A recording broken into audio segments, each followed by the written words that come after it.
여러분 안녕하십니까? 사과콜라TV입니다. 9월달 중요 사항에 대해서 말씀을 드리는 시간을 갖도록 하겠습니다.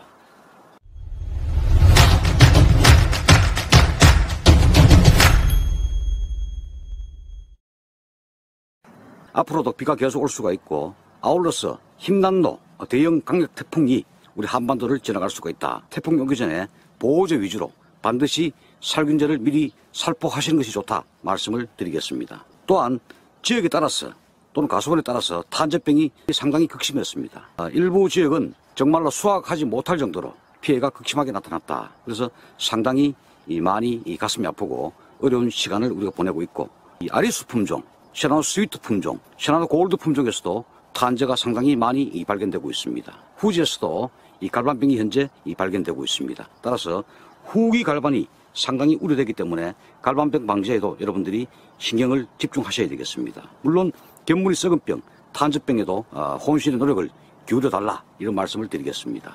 도장지를 조기에 일찍 따는 분이 계십니다. 도장지를 너무 일찍 따시게 되면 열과 또는 착색 발현에 상당히 불리합니다. 도장지가 뿌리로부터 올라오는 수분, 양수분을 분산시키는 역할을 하는데 그걸 조기에 다 따버리니까 열매 쪽으로 모든 양수분이 집중화됩니다. 따라서 열매가 익으면 조직이 상당히 물러지면서 연화됩니다. 열매 경도가 약화되기 때문에 다량의 수분이 집중돼 버려서 꼭지열과 또는 배꼽열과 또는 이 몸통열과 발생될 수가 있습니다. 특히 꼭지열과가 많이 나올 수 있기 때문에 도장지는 때가 되거든 제거해달라 이런 말씀을 또한 드리겠습니다. 도장지를 제거하신다면은 이 안쪽, 기부 안쪽에 붙은 이쪽에 붙은 정립선 도장지를 여러분 제거하시고 나머지 부분은 그대로 두십시오. 두시고 9월 15일, 9월 20일 전후가 됐을 때 상단 정립지, 그 다음에 주관에서 발생한 등 정립지 이런 것들을 제거하시면 되겠습니다. 이달 9월달은 중생종에 집중 출하 시기가 되겠습니다. 그 상품성에 따라서 가격 편차는 엄청나게 달라질 수가 있습니다. 또한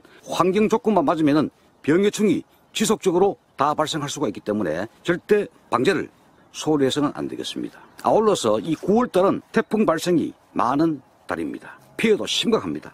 제11호 태풍 흰남노가 중국으로 갈지 일본으로 갈지 한반도를 덮칠지 현재까지는 대한해협을 지나간다 이렇게 발표가 되고 있습니다만 제가 봐서는 상당한 피해를 줄 것으로 예측을 하고 있습니다. 따라서 지주, 받침 또는 끈붙고주기, 고정하기 이러한 최소한의 태풍 피해 예방을 해야 되겠다 이런 말씀을 드리겠습니다. 수확 인접 무렵에 토양 수분이 너무 과다하면 질소 성분 흡수가 많아져서 착색 발현에 상당히 불리합니다. 따라서 수확 보통 20일에서 30일 전쯤 되면은 여러분들이 관수를 중단하셔야 됩니다. 자꾸 질소질을 빼야 된다고 저는 강조를 하고 있습니다만 어떤 영상에서는 요소를 주라고 하는 영상을 봤습니다. 제가 깜짝 놀랐습니다. 다만 착색에는 어느 정도의 질소가 다소 소량이 필요하긴 합니다만 엽록소를 파괴해야만이 착색이 발견되기 때문에 질소는 시비하지 말아달라 말씀을 꼭 당부드리겠습니다. 요즘은 이 봉지를 많이 씌우지 않습니다만 아주 예전에는 봉지를 많이 씌웠습니다. 색깔 문제, 탄저병 문제 이런 문제 때문에 봉지를 씌운 가수원이 상당히 많았었습니다. 봉지를 뺏기는 시기는 이 과피 표면의 엽록소가 상당히 탈색이 된 상태에서 여러분들이 봉지를 뺏기셔야 됩니다. 만약에 탈색이 덜 된 상태에서 봉지를 뺏기게 되면은 일시적으로는 착색 발현에 유리하나 결과적으로는 착색 발현이 더 불량합니다. 다시 회청되어 버립니다. 다시 푸른색으로 되돌아오는 경향이 많기 때문에 엽록소가 확실히 탈색이 됐는가 여부를 판단하셔가지고 여러분들이 봉지를 뺏겨야 되겠습니다. 반대로 봉지를 너무 늦게 벗기게 되면은 착색이 좋지 못하고 당도도 더 저하됩니다.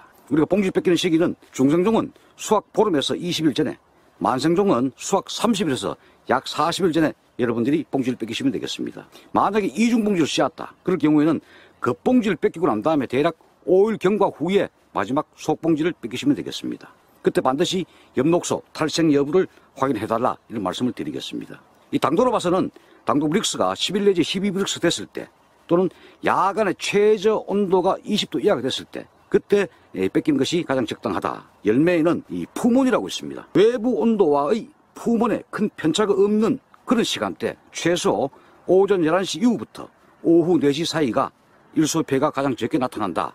이렇게 결과적으로 나와 있기 때문에 그 시간대에 봉지를 뺏겨달라는 말씀을 꼭 드리겠습니다. 제가 봄부터 칼슘 연민 시비에 대해서 상당히 말씀 많이 드렸고 지난 영상부터 언제 칼슘을 시비하는 것이 가장 효과적이냐. 칼슘은 결과적으로 저 과피 표면에 직접 맞아야 됩니다. 물론 잎을 통해서도 흡수가 되고 뿌리로부터 흡수될 수 있겠습니다만 그 양은 경미하다. 따라서 과일 표면에 직접 칼슘이 묻도록 하는 것이 가장 흡수율이 좋다, 이렇게 볼 수가 있고, 지금 이 시기 후반기가 됐죠. 이 시기에 연면시비를 통해서 저장중 장애, 즉 고도병 이런 것들도 상당히 예방이 되고 과일의 경도도 더 강화될 수 있기 때문에 칼슘을 지금부터 최종 살포율까지 최소 한 2회 정도는 연면시비를 제가 꼭 당부를 드리겠습니다.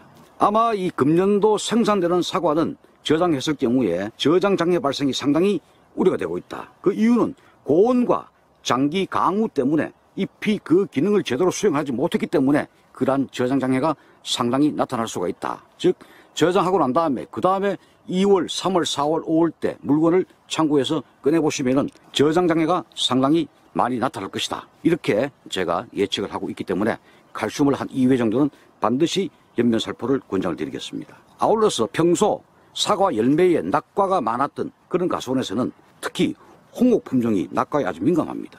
그럴 경우에는 안티폴과 칼슘을 가용하셔가지고 단독 살포를 권장드리겠습니다. 이때 안티폴은 물 500 기준 반병 내지 200ml 정도, 칼슘은 흡수율이 좋은 초산태 칼슘을 20단말 기준 1.5 내지 2kg를 가용하셔가지고 저녁 무렵에 단독 살포를 권장을 드리겠습니다. 후지에도 이렇게 일소 피해가 나타나고 있습니다. 잎따기 작업은 항상 조기에 일찍 많이 과다하게 제거하는 것이 문제입니다. 물론 금년도 홍로를 좀 일찍 제거하신 부분들은 착식 발견에 다소 도움된 경우도 있었습니다만 그런 가수원에는 제가 보니까 탄저병이 더 많습니다. 따라서 적당량만 여러분들이 잎따기를 작업을 하셔야 되겠습니다. 적엽의 바람직한 정의는 이 과실의 햇볕 가리는 잎을 줄여서 착색이 잘 되도록 하는 것입니다. 따라서 빨리 따내거나 일시에 많이 따면은 열매 비도도 나쁘고 꽃눈의 충실도도 많이 떨어진다, 이렇게 보셔야 되겠습니다. 따라서 중생종은 수확 10일에서 15일 전에, 후지는 9월 하순부터 10월 중순경 적엽 작업을 하도록 권장드립니다. 이 적엽 작업은 최소 2회 정도 나누어 실시하는 것이 좋습니다. 1차 적엽은 9월 하순경에 과실에 닿는 잎과 그 주변 잎을 제거하시고 2차 적엽은 10월 상 중순경 1차 적엽을 조금 더 확대 실시한다, 이런 개념으로 하시면 좋겠습니다. 홍로는 워낙 그 당시에 뜨거워서 열매 꼭지 부분은 늦게 따도록 제가 말씀을 드린 적이 있습니다. 3차 적엽은 미비했던 부분이 어디인가 보시면서 실시를 하시면 되겠습니다. 이 알 돌리기는 햇볕 보는 과면이 충분히 붉게 되었을 때 돌려주도록 하는 것이 좋습니다. 돌릴 때는 낙과에도 여러분들이 주의를 하셔야 됩니다. 그때는 꼭지가 연하기 때문에 잘 떨어집니다. 원래 가장 큰 이슈가 탄저병입니다. 이 탄저병의 활성 온도는 27도 내외, 고온 다습, 이것이 가장 큰 환경 조건이 되겠습니다. 이 수확까지도 계속 발생될 수가 있습니다. 아울러서 저장 중에도 발병될 수가 있습니다. 원래는 나무 주간 상단의 그 일소 피해, 조류 피해, 그런 부분에서 감염되어서 빗물을 타고 아래로 계속 기차꼬리처럼 추가 확산 감염되었다.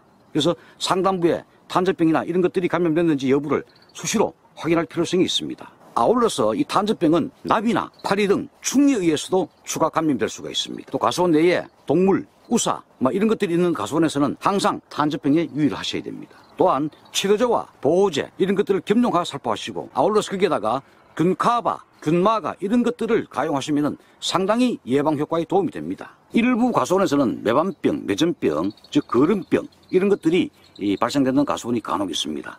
이 봄이나 가을에 기온이 낮고 비가 많으면 발생이 상당히 많습니다. 특히 산간지형 가수원에서 많이 나타납니다. 습도가 높고 나무의 통풍이 불량하고 과실에 물기가 있을 때 여러분들이 봉지를 씌우게 되면 배반 매전병 현상이 상당히 많이 나타나는 걸 우리가 볼 수가 있겠습니다. 그런 것들을 예방하시기 위해서는 전정시에 가지 배치가 상당히 중요합니다. 또한 가지 사이마다 약재가 잘 도달되도록 충분한 양양 살포도 중요합니다. 봉지 씌우는 가수원에서는 봉지를 씌우기 전에 살균제를 반드시 살포하시고 난 다음에 봉지를 씌우셔야 되겠습니다. 가을에 결과물이 누가 좋으냐, 그것이 가장 큰 관건이 되겠습니다. 사과는 수확 건접기가 되면은 열매가 다 익었기 때문에 호르몬이 방출됩니다. 그 호르몬 냄새를 통해서 각종 해충들이 가수원으로 많이 유입이 됩니다. 그 대표적인 예가 흡수나방류가 되겠습니다. 흡수나방류는 밤 야간 비행을 좋아하는 특성이 있습니다. 성충이 밤에 슬슬 날아와서 과실에 주둥이를 쿡 찔러서 과즙을 모기처럼 빨아먹습니다. 주로 나무의 1 내지 1.5m 부분에 가해를 많이 합니다. 작은 바늘 구멍을 보게 되면 스펀지화되어 있습니다. 말랑말랑합니다.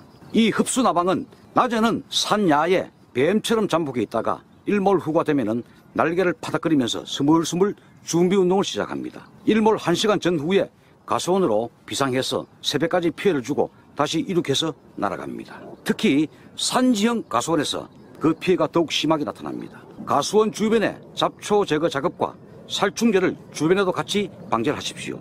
또한 곤충 포집비 설치도 이 흡수다방류 방제에 도움이 됩니다.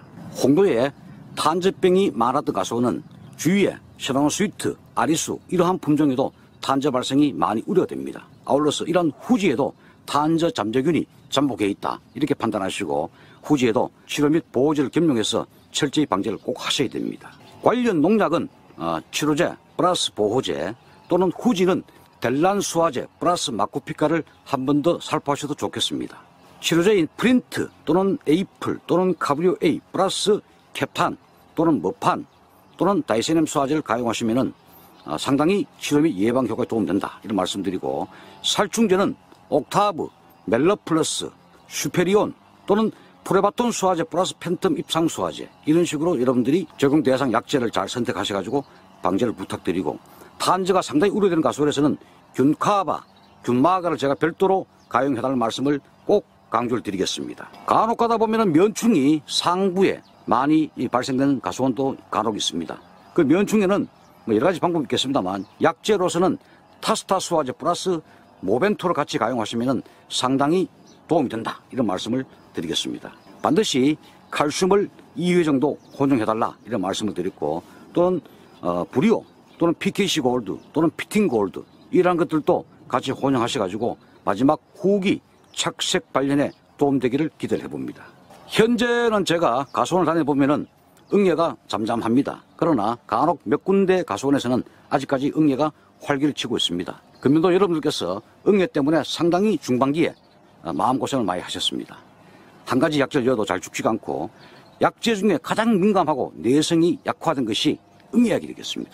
그래서 2023년도에 신규 물질로 만든 새로운 응애약이 소개가 되고 있습니다. 금년도까지 현장 적응 시험을 다 마쳤고 내년에 본격적으로 과수농가에 공급되는 걸로 제가 알고 있습니다. 그 약제에 있던 제가 실험을 토대로 해서 영상을 보여드리고 싶은데 현재 제 주위에 응애가 활성화된 집이 없기 때문에 영상을 별도로 촬영을 못하고 있습니다만, 인시피오라는 응애약이 있습니다. 우리가 실험을 1, 2차 해보니까 상당히 효과가 뛰어나고 일반 살충제까지도 다 겸용해서 알부터 성충까지 또는 기타 나방류까지도 다 방별시키는 상당히 제가 봐서는 우수한 약제다. 내년에는 초반기에 미리 살포를 해서 응애 때문에 스트레스 받는 일이 없도록 하시면 좋겠습니다.